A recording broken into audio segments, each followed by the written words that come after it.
La Commissione di salvaguardia di Venezia ha dato il via libera all'installazione di un nuovo sistema di segnalazione luminosa nei canali navigabili della laguna veneziana.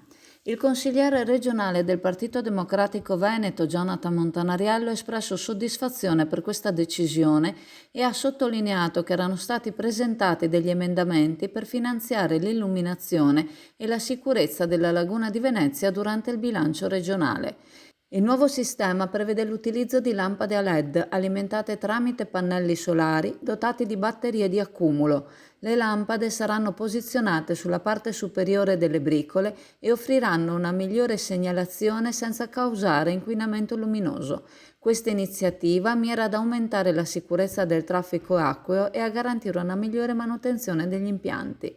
Il consigliere Montanariello ha sottolineato che il progetto è stato realizzato grazie alla collaborazione tra il Provveditorato Interregionale Opere Pubbliche, il Comune di Venezia e AVM ACTV. L'obiettivo è garantire la sicurezza di coloro che navigano nella laguna e svolgono attività professionali, compresi gli operatori della pesca.